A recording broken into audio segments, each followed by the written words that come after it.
He walked into town with nothing but a deck of cards and left with half of it in his pocket. But what no one realized was, he wasn't here for money. He was here for revenge. And every hand he played brought him closer to the man who ruined his life. Stay tuned to find out how one gambler turned an entire town against itself. Dust Gulch wasn't a place you chose. It was a place that chose you, usually because you had nowhere else to go. The wind howled through its unpaved streets, carrying sand that stung your eyes and coated everything in a fine layer of grit. Buildings leaned precariously, their paint peeling like sunburnt skin. The only sounds louder than the wind were the shouts from the saloon and the clatter of poker chips. Every day, men and women risked what little they had, hoping for a lucky hand that would change their lives. Backroom deals were as common as dust devils, and the only law was what you could enforce yourself. The air hung thick with desperation and the scent of cheap whiskey. Survival in Dust Gulch meant knowing when to hold 'em, when to fold 'em, and when to run. It was a hard place, a cruel place, but for some it was the only place they had. Then, one sweltering afternoon, a stranger rode into Dust Gulch. He wasn't riding high on a fancy steed, nor did he arrive in a cloud of dust like some gunslinger in a dime novel. He walked leading a tired-looking mule, its ribs showing through its dusty coat. The man himself was lean and wiry, his face weathered like an old saddle. He wore a simple, dark coat, and his eyes, though tired, held a spark of something unreadable. He carried only two things of note: a worn leather pouch that likely held his few belongings, and tucked into his belt, a deck of cards, its edges softened and frayed from years of use. He didn't swagger or shout. He simply walked into the heart of Dust Gulch, his presence as quiet and unsettling as a desert shadow. He was Elijah, and he had a story to tell, whether Dust Gulch wanted to hear it or not. That night, Elijah walked into the Golden Nugget Saloon, the most notorious gambling den in Dust Gulch. He didn't order a drink or boast about his skills. He simply sat at a table where a high-stakes game was already underway. The sheriff, a burly man with a cruel smile, was there along with the mayor, a slick character in a tailored suit, and Jebediah, the saloon owner, known for his short temper and even shorter fuse. Elijah quietly bought in, his weathered deck catching the dim light.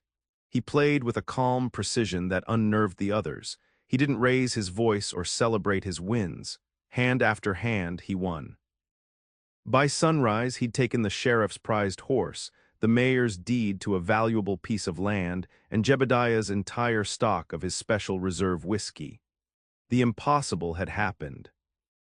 A stranger with nothing but a deck of cards had cleaned out the most powerful men in Dust Gulch.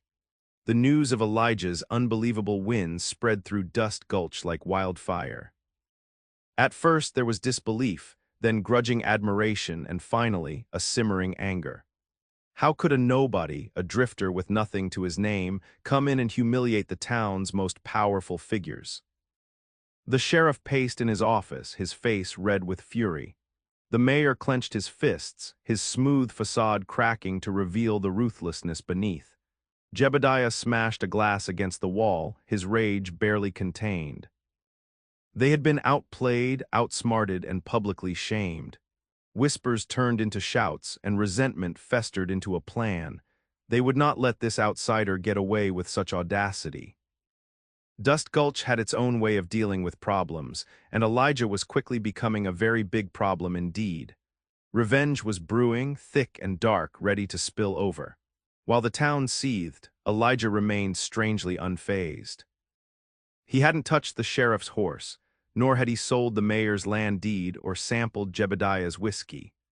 Instead, he rented a small, dusty room above the general store and spent his days poring over old maps and town records. The winnings were merely a means to an end. They were a way to get the attention of those who held the information he needed. Elijah wasn't interested in wealth or power. He was driven by something far more profound. A burning desire to find someone from his past, someone who had wronged him deeply, someone who was connected to Dust Gulch in ways the townsfolk couldn't even imagine. The game had just begun, and Elijah was playing for much higher stakes than anyone realized. Years ago, under a sky choked with smoke, a younger Elijah watched as everything he held dear was ripped away. A roaring fire consumed his home, and a shadowy figure slipped away into the chaos, leaving him with nothing but ashes and a burning thirst for vengeance. He vowed to find the person responsible, no matter the cost.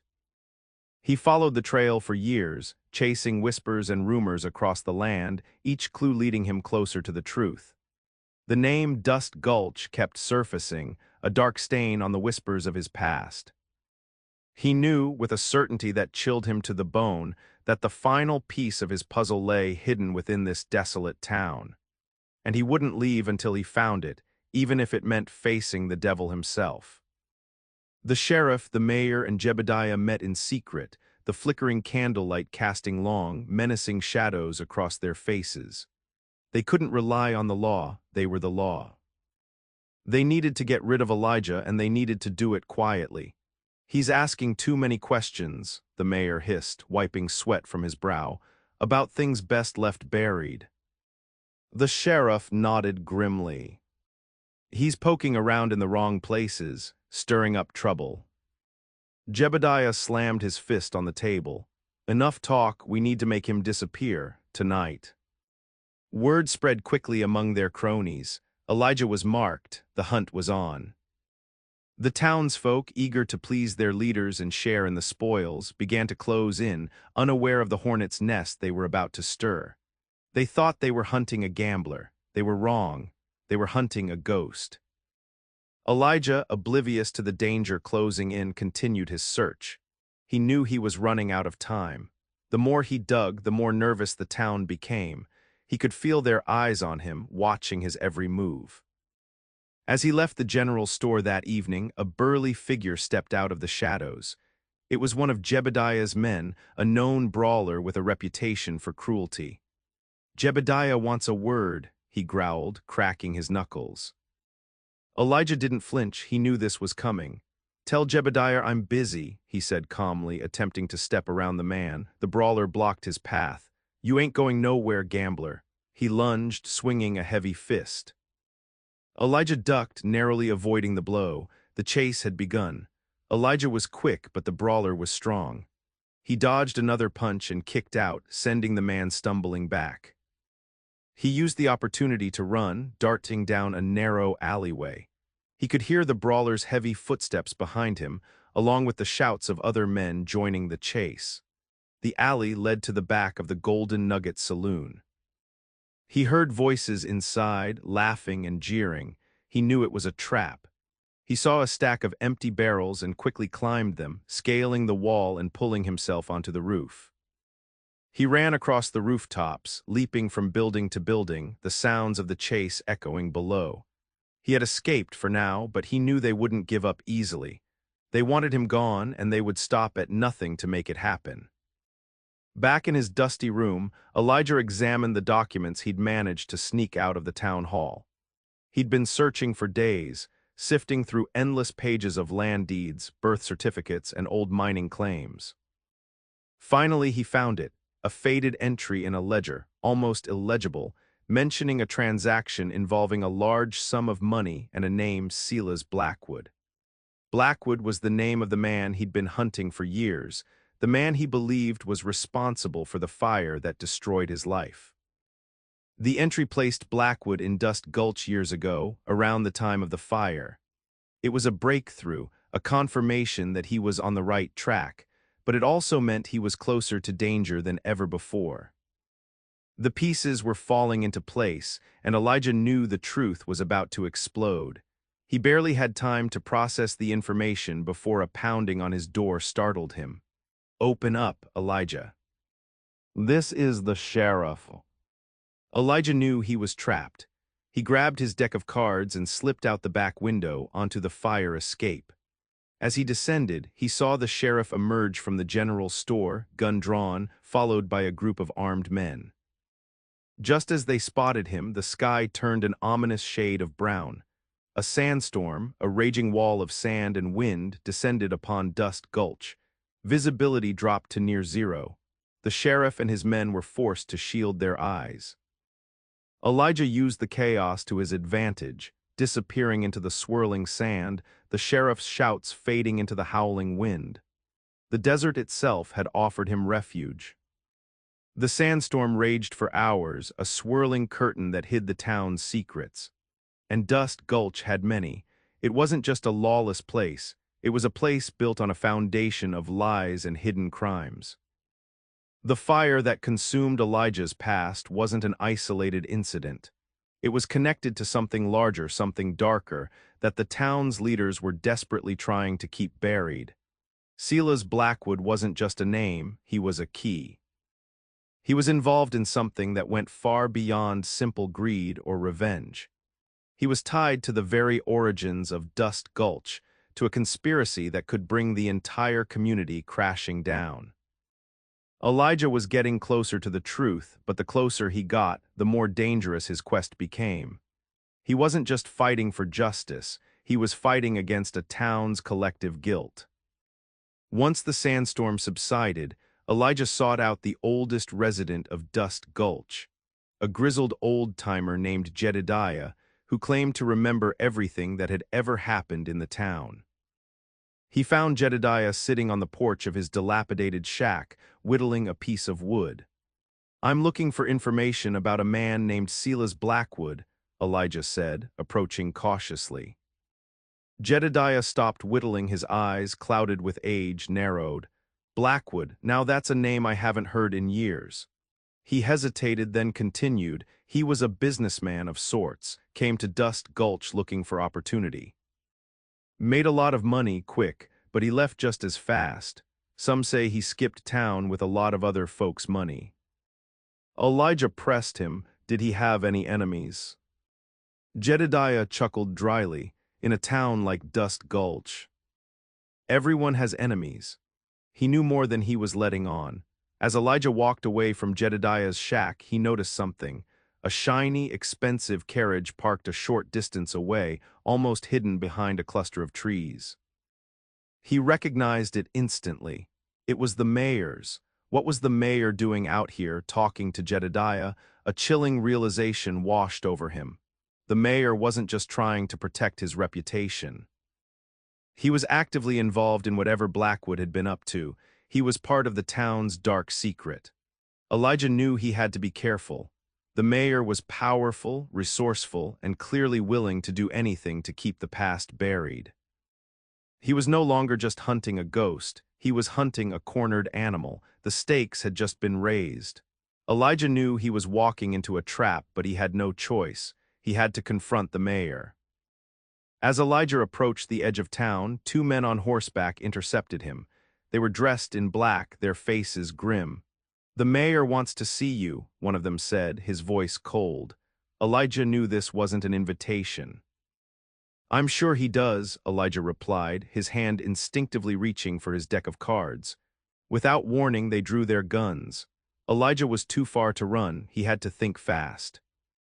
With a flick of his wrist, he sent a stream of cards flying, razor-sharp, distracting the men just long enough to dive behind a nearby rock. The bullets ricocheted off the stone. He wasn't a gunslinger, but he was a gambler. And a gambler always had a trick up his sleeve. He used his cards as projectiles, disarming and confusing his attackers, relying on his quick wit and sharp aim to survive. This was more than just a game, it was a fight for his life. After dealing with the mayor's men, Elijah marched straight to the mayor's office. He kicked open the door, startling the mayor, who was sitting behind his large desk counting money. "Blackwood," Elijah said, his voice low and dangerous. "I know about Blackwood, I know about the fire, I know about everything." The mayor's face paled. He tried to remain composed, but his hands trembled slightly. "I don't know what you're talking about," he stammered. Elijah slammed a copy of the ledger entry onto the desk.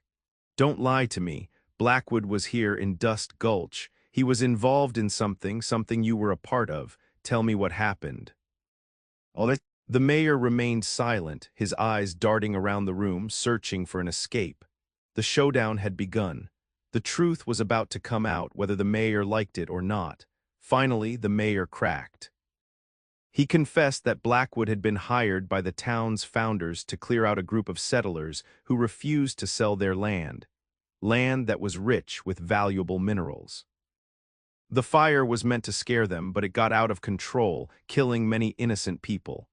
The town had been built on their stolen land, and the truth had been buried ever since. It was for the good of the town, the mayor pleaded, his voice desperate. We had to protect our future. Elijah was disgusted. Your future was built on the blood of innocents. The sheriff burst into the office, gun drawn. He had heard everything. The secret was out. The foundation of Dust Gulch had crumbled. The townsfolk would soon know the truth, and their world would never be the same. Just as the sheriff raised his gun, a voice echoed from the doorway. That's enough, Sheriff. Everyone turned to see a figure standing in the doorway, bathed in the fading sunlight. It was an older man, impeccably dressed, with a cruel smile and eyes that glinted with malice. Silas Blackwood. Elijah felt a surge of anger and grief wash over him. After all these years, he had finally found him. Blackwood, he said, his voice barely a whisper. Blackwood chuckled.